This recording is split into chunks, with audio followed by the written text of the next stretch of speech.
Boa noite, irmãos, boa noite, irmãs. Sejam todos bem-vindos ao nosso canal no YouTube da Associação Espírita Chico Xavier, de Passo Fundo, Rio Grande do Sul. Sejam todos acolhidos com muita harmonia e paz. Nós vamos dar início à palestra da noite de hoje através da prece inicial.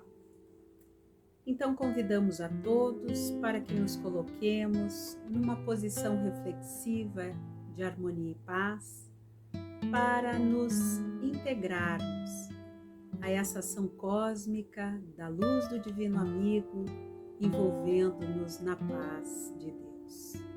E assim dizemos, meus queridos: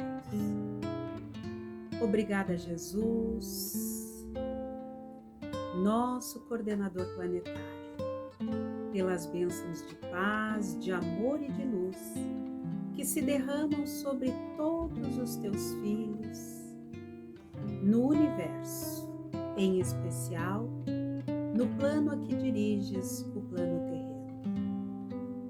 Que todos nós, habitantes desta nave terrena, possamos receber vossa luz divina, acalmando e serenando a nossa mente e o nosso coração diante das situações de angústia e de preocupações.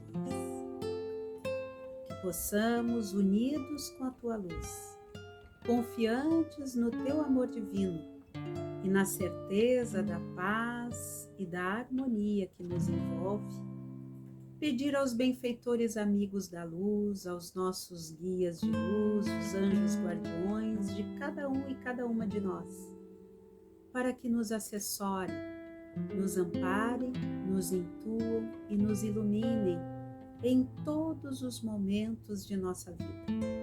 Que nossa paz seja a paz de Deus, seja a paz de Jesus, dos caravaneiros do amor e da luz, e que as bênçãos do amigo Jesus recaia sobre todos nós, nos propiciando nessa noite que a interação se faça de forma harmônica e serena, nos trazendo luz e paz ao caminho.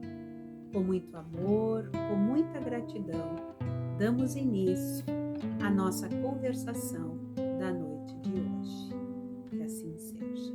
Na noite de hoje, vamos refletir um pouco sobre o livro Vida, Somos Muitos, Somos Um, que foi tema do nosso Congresso Espírita aqui no Rio Grande do Sul, orientado e conduzido pela Federação Espírita do Rio Grande do Sul, a FERGS, e que o nosso irmão Haroldo Dutra Dias também compilou. Numa das passagens, Haroldo vai nos trazer alguns questionamentos e algumas passagens do Evangelho, bem como falas de Chico Xavier. Nós linkamos apenas uma parte e os convidamos para que adquiram essa obra, entrem no site da FERGS, o livro estará lá, e possam adquirir esta obra que é de muita valia para a recomposição das nossas propostas de vida, nós que acreditamos e confiamos no processo da luz. Eu selecionei na página 18 uma partezinha que diz o seguinte: eis a teia da vida. Uma teia marcada pela solidariedade. Nessa teia, uma vontade única mantém por toda parte a unidade. Tudo se move, tudo funciona em perfeita ordem sob o império desta vasta potência reguladora. Deus permanece ativo. Nesse contexto, destaca-se a fala enérgica de Jesus. Veja que é enérgica e não maldosa, firme e segura. O meu Pai trabalha até agora, eu também trabalho. Em João 5,17 está salientada esta fala de Jesus. Sabemos da existência de uma lei geral de progresso para todos os seres da criação. Essa lei, porém, determina que o aperfeiçoamento seja o resultado da colaboração entre todos os seres. Determina igualmente que esse mesmo aprimoramento seja fruto de uma parceria entre criatura e Criador, da associação de todas as inteligências com a inteligência suprema do universo. Há um trabalho cósmico envolvendo Deus e as criaturas para que o progresso possa se realizar. Sem dúvida, vou repetir, há de fato um trabalho cósmico envolvendo Deus e as criaturas, todos nós, para que o progresso realmente possa acontecer, possa se realizar. O nosso instrutor, nada mais, nada menos do que o Criador. Calderaro, então, vai afirmar para nós, num trecho retirado do livro No Mundo Maior, ditado pelo espírito de André Luiz, ao Chico Xavier, o nosso querido médium Chico Xavier.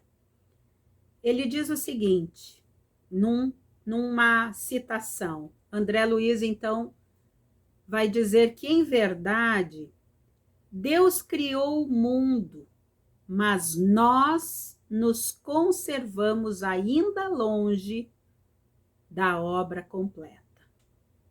Os seres que habitam o universo ressumbrarão suor por muito tempo a aprimorá-lo. Assim também a individualidade.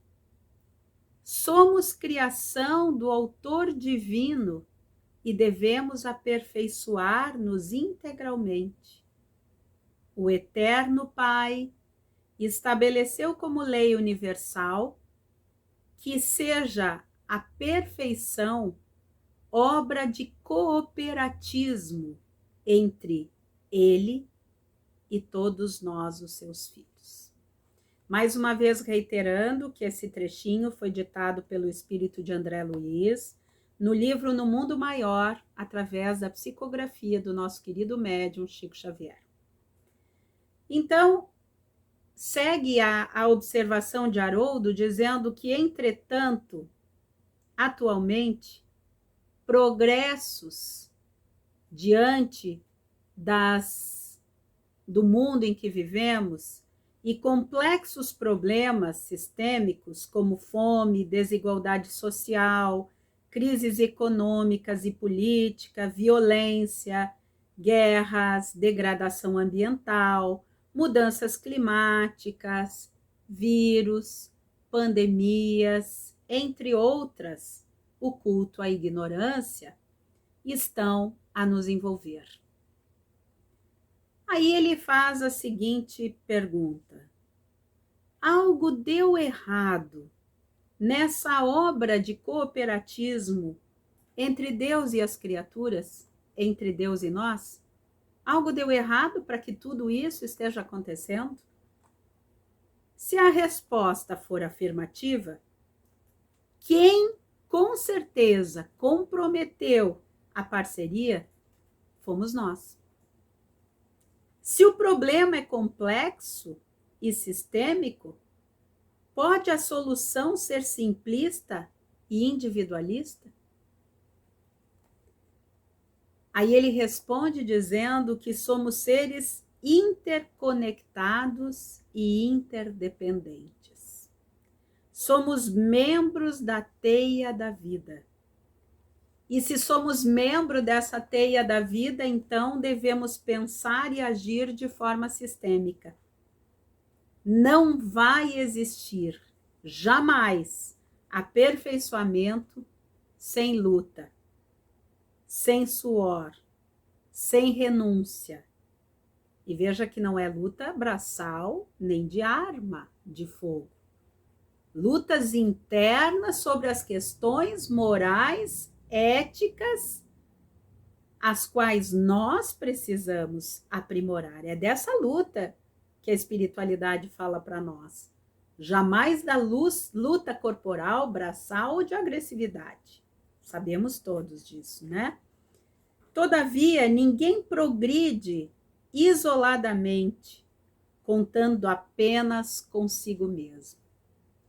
Este é um outro passo bem grande, que, de certa forma, o processo de isolamento e afastamento que a pandemia nos trouxe, muitas vezes gerando medos, insegurança, intranquilidade, provocou algum tipo de afastamento. No entanto, temos a certeza de que a espiritualidade nos brindou com o avanço da tecnologia para que pudéssemos, como agora, estarmos tão próximos, distantes geograficamente e tão próximos um dos outros, com o aprimoramento da tecnologia, com este veículo que a internet nos propicia de podermos nos conectar, conversar, trocar, falar e amar. Essa é a reflexão principal de que os tempos nos oportunizam. Sem dúvida, qual será o papel de cada um de nós e de nós todos simultaneamente? Se ele exige solidariedade, unidade, qual é o nosso papel? E se pergunta quem falhou e sabemos que fomos nós, onde não conseguimos compreender a lição?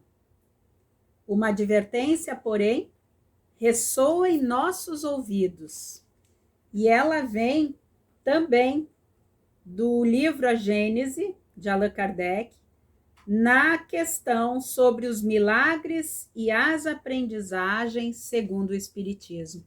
Está lá na Gênese e diz o seguinte: essa advertência é importante. Eu estou repartindo na íntegra a passagem que eu separei para refletirmos, exatamente pela lógica de que precisamos, queridos, levar o texto à risca para que não percamos a essência do que o nosso irmão Haroldo quis trazer. Então, Kardec, na Gênese, vai dizer: são chegados os tempos, dizem-nos de todas as partes, marcados por Deus, em que grandes acontecimentos vão se dar para a regeneração da humanidade. Tudo na criação é harmonia. Nosso globo, como tudo o que existe, está submetido à lei do progresso. Nestes tempos, porém, não se trata de uma mudança parcial, de uma renovação limitada a certa região, ou a um povo, ou a uma única raça. Prova do que vimos que foi um único encontro no planeta, né? O vírus tomou conta de todas as regiões, de todos os países, de todos os locais. Falando isso apenas do planeta Terra. Trata-se de um movimento universal a operar-se no sentido do progresso moral. Veja que o convite é para que nós modifiquemos a questão moral. Uma nova ordem de coisas tende a estabelecer-se. E os homens que mais opostos lhe são, para trabalhar o seu malgrado. A geração futura, desembaraçada das escórias do velho mundo e formada de elementos mais depurados, se achará possuída de ideias e sentimentos muito diversos da geração presente, que se vai a passo de gigante, ficando para trás. O velho mundo estará morto e apenas viverá na história, viverá em nossas mentes e recordações, como estão hoje os tempos que foram da Idade Média, contados pela história, deixada pelas memórias, com seus costumes bárbaros e suas crenças supersticiosas vão ficando para trás. Mas uma mudança tão radical como a que se está elaborando não vai acontecer, não pode realizar-se sem comoções. Eis o que o semeador saiu a semear. Nosso trabalho ainda é de sementeira. A colheita não será imediata, mas estejamos certos nesta lavoura divina que o egoísmo e o orgulho devem ceder espaço na imensa teia da vida à crença de que somos um e somos muitos. O amor e a solidariedade dentro de um propósito de que somos muitos e somos um, dentro do complexo da harmonia solidária, estaremos renovando a proposta planetária. As propostas planetárias nos convidam, amigos, a repensar o modo de vida. E quando Jesus diz que trabalha, lembramos sempre de que o convite ao trabalho não é apenas aquele que marcamos em nossa agenda, os compromissos, não é apenas aquele em que agendamos no nosso relógio despertador o horário de trabalho braçal. Não é apenas aquele que agendamos o nosso excessivo holocausto de ações braçais, físicas, mas o trabalho a que Jesus se refere é aquele trabalho contínuo sobre as nossas percepções do cotidiano. E quando ouvimos uma informação de todo um plano espiritual nos convidando a pensar sobre a mudança planetária, entendemos que o processo de regeneração acontece de dentro para fora. E as essências reflexivas que nos causam e nos provocam a esse pensar chama-se trabalho. Essa integração entre os questionamentos, entre as perguntas diversas a que fazemos, é o que se faz dentro do processo ensino-aprendizagem regulador da nossa nova forma de ser e pensar.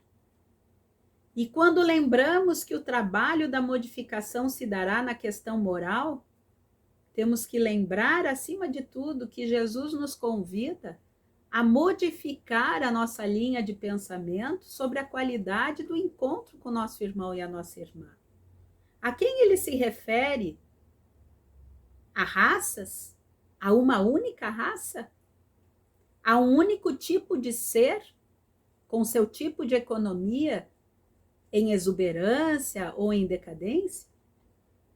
A quem o Cristo nos convidou a reflexionar e pensar sobre a prática da humildade, sobre a prática da modificação moral em nós?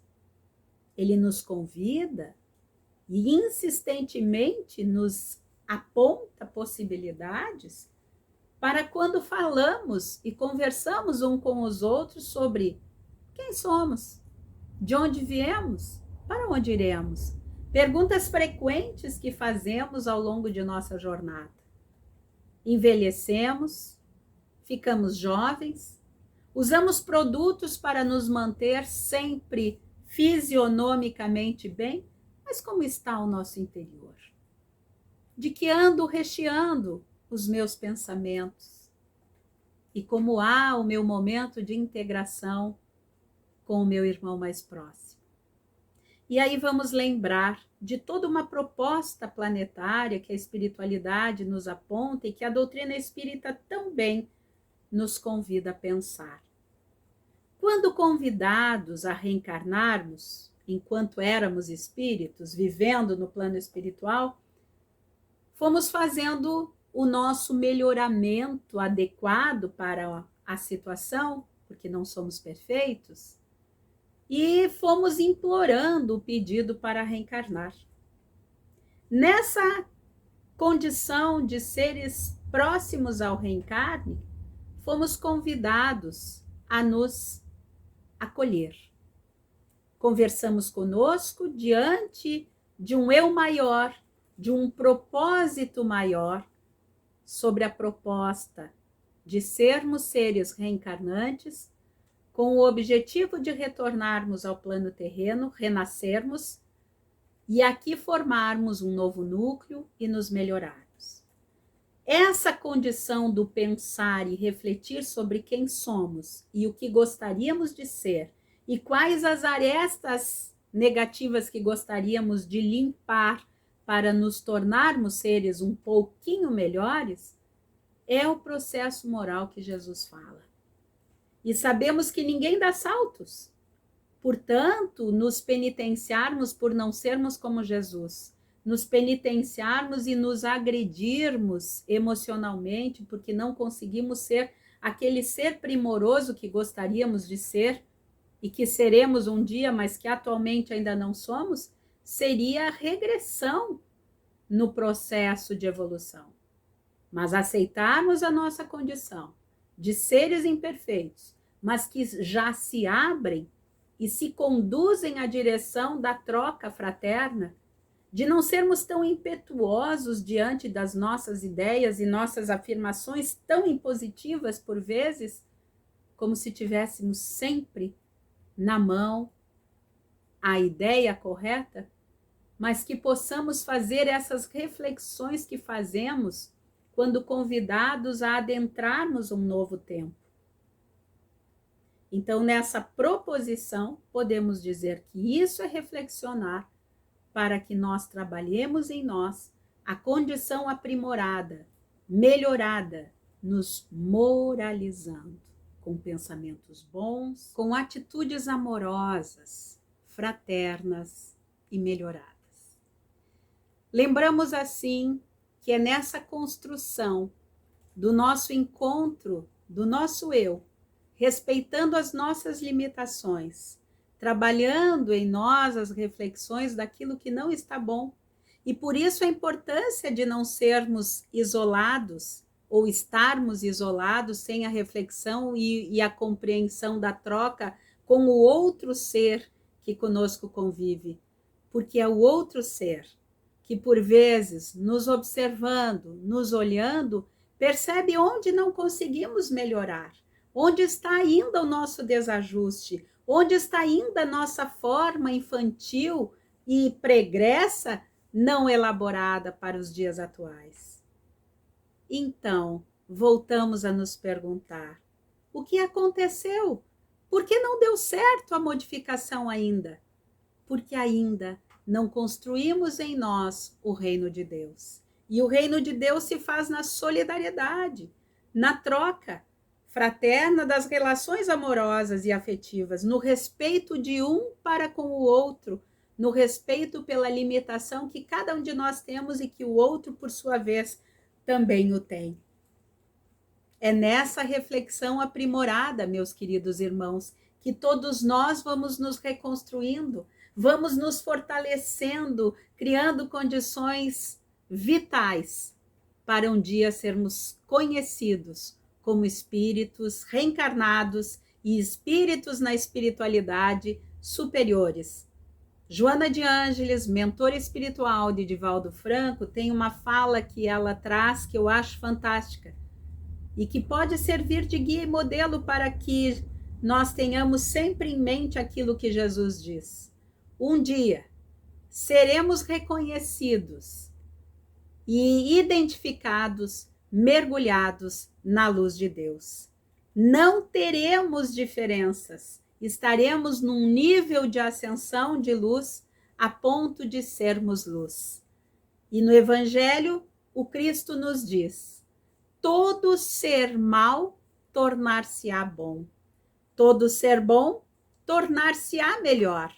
Eis aí os degraus da evolução a que todos nós somos colocados. Mas crer, confiar de que todas as criaturas são más e que nós não teremos jeito, é a melhor maneira de deixar o mundo em trevas, de deixar o mundo em mágoas. A melhor forma de auxiliarmos o mundo a se melhorar é tirar este homem e mulher velha que habitam em nós, meus queridos, transformando-nos em seres que confiam na providência do Pai. Sabemos que o vírus está por toda parte nos assolando e nos convidando a ter cuidados, mas mais uma vez nos convidando a ser solidários, a não esquecermos de acolher o nosso irmão mais próximo, de não nos isolarmos por completo.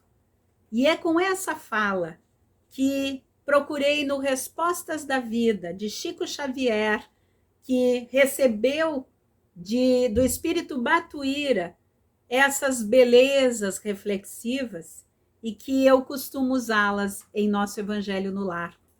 E escolhi para a noite de hoje o dever simples, que dá o fechamento da nossa conversa sobre um dever simples. Então, ele diz o seguinte: trabalho aparentemente simples e que o dever nos aponta como sendo dos mais importantes nas relações humanas, podar os atritos. Notadamente no grupo de serviço, tanto os que administram quanto os que obedecem precisam daqueles que lhes assessorem as atividades na preservação da harmonia e da segurança. E essa tarefa, positivamente necessária na conservação da paz, é acessível a todos. Cada obreiro, cada um de nós, cada obreiro, cada obreira dentro dela dispensará designações de qualquer maneira ou natureza para atuar. Todos nós somos convidados a sustentá-la e a exercê-la. Surpreendes diminuta questão a resolver ou em espinhosa providência a executar, e desde que não afetes as responsabilidades dos outros, não peças a alguém para interferir. Toma sobre ti mesmo o encargo de atender ao que deve ser feito, sem cobrar aplausos dos que te compartilhem a experiência. E se ali ouves conversações descabidas, evidentemente destinadas a fomentar desentendimento ou perturbação, promete à própria consciência que trabalhará sem alarde para refazer a concórdia. Seja você, seja eu, sejamos todos nós este ser que agrega, que envolve. Diante de alguns problemas, não lhe des expansão aos aspectos negativos. Perante companheiros transitoriamente desanimados ou tocados de influências obsessivas, administra-lhes esperança e renovação sem comentários. Isso é trabalhar em nós a renovação. É desse trabalho que o Cristo fala. É como agimos no cotidiano quando as situações ocorrem. Não te digas incapaz de contribuir nas fileiras da caridade. A todo instante, com qualquer pessoa, em toda parte, em todo lugar e nas mínimas circunstâncias, podes evitar a mágoa ou sustar o desequilíbrio, pode ser ouvido, pode ser o interlocutor da palavra amor. E basta reduzir as áreas do mal para que nos coloquemos de imediato sobre a força do bem. Olha que fantástico e maravilhoso o convite desse espírito Batuíra, através do nosso querido Chico Xavier, nos convidando a sermos instrumentos de amor e paz. E é assim, meus queridos, que entendo que para sermos os componentes fiéis da fileira de Jesus, num propósito crístico de humanidade, e se nos dizemos cristão, independente da ordem religiosa ou do nome da placa que nossa religião possua, nos dizendo cristãos, precisamos compreender que não é na arrogância, não é na palavra desafetuosa ou deselegante, não é na agressividade que nos faremos amorosos e condizentes com a ideia da teia da vida, onde todos somos um, e onde todos, sendo um, somos solidários e fraternos na conquista de um reino de paz em busca de amor e luz. Muito obrigada, queridos amigos, queridos irmãos, por juntos podermos conversar na noite de hoje sobre as proposições da vida. Que Deus nos abençoe, nos guarde sempre. E os convido nesta hora para que possamos fazer a nossa prece. Então vamos serenar o nosso coração, baixando a nossa mente, envolvidos por essa luz de amor e paz que já nos envolve, nos convidando ao trabalho amoroso, de onde estivermos e com quem estivermos, levar a palavra amorosa do Cristo na condição de seres que distribuem a paz, na condição de seres que saíram a semear. Que a semeadura de hoje possa servir de luz para os próximos que estarão chegando em nosso planeta e para todos os que acompanharão o processo de regeneração que somos todos nós. Que a paz de Deus e de Jesus invada os nossos lares, nossas mentes e corações e faça dela a sua morada. Que os irmãozinhos que por alguma razão perdidos estiveram incansáveis diante de espaços perturbadores, sejam também pelos socorristas amigos levados a uma das moradas na casa do Pai, onde serão amplamente tratados, curados e atendidos com o amor de Deus e de Jesus. E agraciados por tua paz, Senhor, pelos caravaneiros do amor que incansavelmente nos amparam aos nossos anjos guardiões, pedimos a paz, pedimos a luz e a harmonia. Que a nossa noite seja serena, que os nossos dias sejam de paz e que tenhamos a luz a orientar os nossos caminhos. Nossa gratidão e amparo hoje, amanhã e sempre. Que assim seja.